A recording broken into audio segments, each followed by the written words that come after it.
Halo semuanya, selamat datang di sesi ulasan materi kita kali ini. Jujur, saya sangat antusias untuk memandu Anda hari ini, karena kita bakal membongkar sesuatu yang pastinya kita semua rasakan. Tapi, ya, jarang banget kita analisis secara kritis.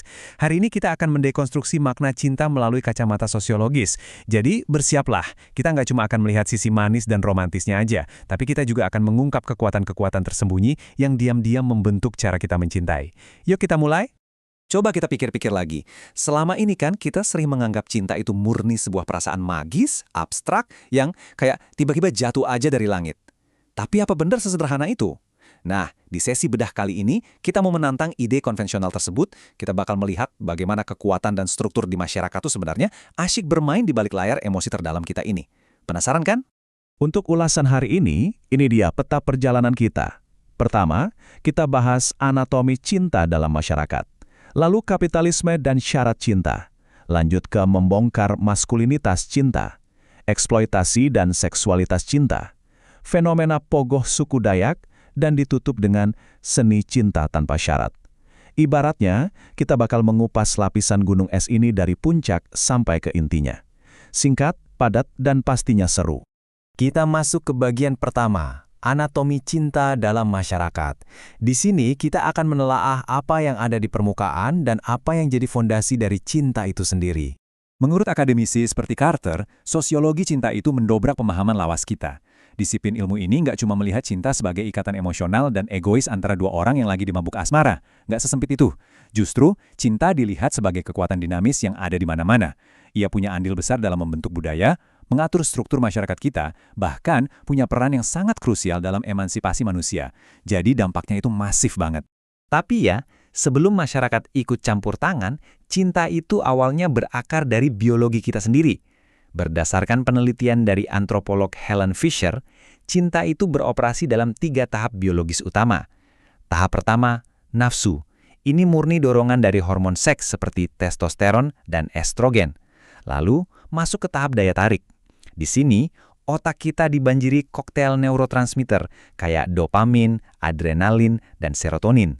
Ini nih yang bikin kita sering senyum-senyum sendiri dan bisa melamun berjam-jam kayak orang gila. Nah, tahap terakhir adalah kasih sayang yang memicu keinginan kita untuk mempertahankan ikatan itu dalam jangka panjang. Jadi ya, ini murni sains yang bekerja di dalam tubuh kita. Oke, kita menyelam lebih dalam ke bagian kedua, kapitalisme dan syarat cinta. Di sini kita akan melihat bagaimana uang dan sistem pasar diam-diam menyusup ke dalam urusan romansa. Nah, pandangan dari Karl Marx ini mungkin kedengarannya agak sedikit mengejutkan ya. Beliau berpendapat kalau cinta itu sama sekali nggak kebal dari yang namanya ekonomi. Daripada menganggap cinta itu murni dari hati ke hati, Marx melihatnya seringkali bertindak layaknya transaksi ekonomi. Cinta beredar di sebuah pasar di mana para pesaingnya itu nggak setara. Jadi beberapa orang dengan modal lebih bisa punya kuasa untuk menentukan syarat-syarat siapa yang layak dicintai dan siapa yang tidak. Dan lucunya, teori Marx ini tuh relevan banget loh sama kehidupan kita sehari-hari. Di Indonesia, kita sering dengar pepatah, ada uang, abang disayang. Atau pepatah lama dari Melayu Pontianak yang bilang, cinta tidak bisa merubah batu menjadi nasi. Itu kan bukti konkret ya. Fenomena seperti budaya mahar pernikahan yang butuh modal besar, itu contoh nyata bagaimana kapitalisme dengan sangat mulusnya mendikte struktur cinta kita. Ujung-ujungnya, cinta jadi syarat akan syarat finansial. Sekarang kita beralih ke bagian 3, membongkar maskulinitas cinta. Mari kita periksa apa saja syarat tersembunyi dan aturan patriarki yang ada di dalam romansa. Ini dia poin yang sangat krusial. Berdasarkan observasi Simone de Beauvoir, ternyata masyarakat kita itu membelah ekspektasi cinta berdasarkan gender loh. Di satu sisi, ada cinta feminin yang dikonstruksikan sebagai sebuah pengabdian agung, menyerahkan jiwa raga tanpa pamrih atau mengharapkan imbalan. Tapi di sisi lain, cinta maskulin tampil dengan wajah yang sangat berbeda, yaitu sifatnya bersyarat, sangat erat kaitannya dengan pemenuhan tuntutan seksual dan berakar kuat pada kontrol patriarki. Jomplang banget kan? Coba deh Anda perhatikan kalimat-kalimat bersyarat yang sering banget kita dengar sehari-hari. Misalnya, aku mencintaimu karena kamu cantik, atau aku mencintaimu karena kulitmu putih. Literatur sosiologis menyoroti kalau deklarasi semacam ini sebenarnya adalah gejala utama dari cinta maskulin. Di sini, cinta itu nggak diberikan secara cuma-cuma. Kasih sayang itu ibaratnya harus dimenangkan atau diperoleh dengan memenuhi kriteria-kriteria diskriminatif tertentu, seperti standar fisik. Menarik ya kalau dipikir-pikir. Lalu apa sih dampak sosialnya dari konsep cinta yang didominasi maskulinitas ini? Berdasarkan teks yang kita bahas, dominasi patriarki ini berujung pada hal yang sangat nyata dan terstruktur. Contohnya, praktek kawin paksa atau perjodohan tanpa persetujuan yang sayangnya masih terjadi. Lebih jauh lagi, aturan kaku ini juga mendorong stigmatisasi pada hubungan LGBTQ+ yang terpinggirkan, serta kriminalisasi wujud cinta yang tidak sesuai dengan standar heteroseksual yang dominan. Kita lanjut ke bagian 4, eksploitasi dan seksualitas cinta. Mari kita bahas sifat mentah dan dampak destruktif dari insting yang ditekan. Ngomong-ngomong soal insting mentah, Sigmund Freud punya pendekatan yang lumayan blak-blakan nih. Bagi Freud, segala hal tentang cinta romantis yang manis-manis itu sebenarnya cuma kemasan luar aja. Inti aslinya, menurut beliau, ia murni identik dengan dorongan seksual dan libido. Jadi Freud seolah-olah melucuti semua narasi romansa dan meminta kita fokus pada esensi biologis dasar kita sebagai manusia.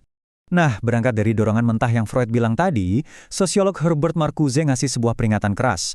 Katanya, kalau kontrol sosial alami kita terhadap insting seksual ini runtuh, cinta itu bisa mundur jauh ke belakang, menjadi sebuah kebrutalan pra-peradaban.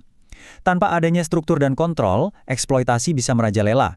Dan sayangnya, dalam banyak kasus, perempuan dan kelompok rentanlah yang berakhir menjadi objek atau bahkan korban dari kekerasan yang bersembunyi di balik topeng kata cinta. Masuk ke bagian 5, fenomena pogok suku Dayak.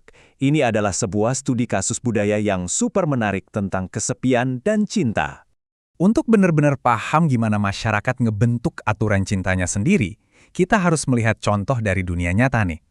Mari kita ke pedalaman Kalimantan Barat, tepatnya ke tradisi suku Dayak Benawan dan Dayak Mali. Di sana ada fenomena yang disebut pogok. Jadi, pogok ini adalah sebuah pilihan sadar seseorang untuk hidup melajang atau tidak menikah. Kenapa? Alasannya macam-macam. Bisa karena tingginya mahar, belum ketemu pasangan yang pas, atau mungkin karena mereka punya rasa cinta yang lebih luas terhadap kemanusiaan, atau sekedar lebih memilih ketenangan dalam kesepian.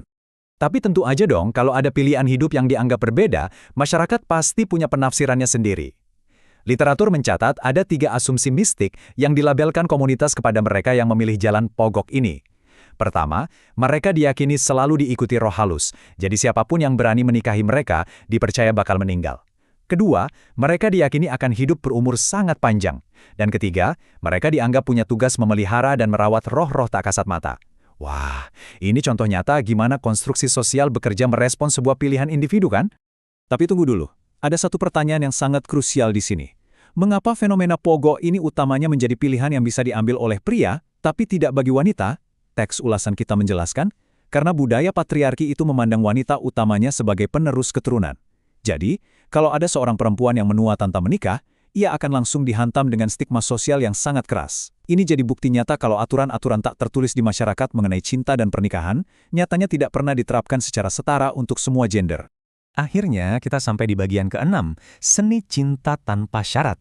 Di sini kita akan mendefinisikan ulang cinta sebagai kekuatan emansipatoris yang benar-benar tanpa syarat. Kita udah sampai di dasar gunung esnya nih. Sosiologi cinta, seperti yang digagas oleh pemikir kayak Pitirim Sorokin dan Carter, menyimpulkan bahwa cinta murni yang sosiologis itu seharusnya niragresi, alias tanpa kekerasan sama sekali, baik fisik maupun lisan. Armstrong juga mencatat bahwa cinta yang sejati itu pada dasarnya nggak menuntut pengorbanan kebebasan atau bersifat mendominasi. Sebaliknya, ia harus berdiri kokoh di atas fondasi kesetaraan dan nilai-nilai kemanusiaan. Nah, kutipan yang luar biasa dari Bunda Teresa ini menangkap esensi tersebut dengan sangat sempurna. Apa yang dapat Anda lakukan untuk mempromosikan perdamaian dunia? Pulanglah dan cintai keluarga Anda. Kutipan ini menunjukkan kalau cinta murni yang tanpa syarat itu, biarpun dimulai di tingkat mikroskopis di dalam rumah kita sendiri, pada akhirnya akan memancar keluar. Ia menjadi kekuatan dinamis yang bisa menciptakan perdamaian besar di dunia ini. Jadi, setelah kita menelusuri panjang lebar, mulai dari sains biologi, kuatnya hegemoni patriarki, sampai ke makna kemanusiaan universal, saya mau meninggalkan satu pertanyaan reflektif untuk Anda. Coba lihat lagi hubungan Anda sendiri saat ini. Apakah cinta yang Anda berikan itu benar-benar murni dan tanpa syarat? Ataukah sebenarnya diam-diam cinta itu masih dibentuk oleh aturan dan syarat tersembunyi dari masyarakat kita? Coba direnungkan ya. Terima kasih banyak sudah menemani saya mengupas tuntas materi di ulasan kali ini. Sampai jumpa di kesempatan berikutnya.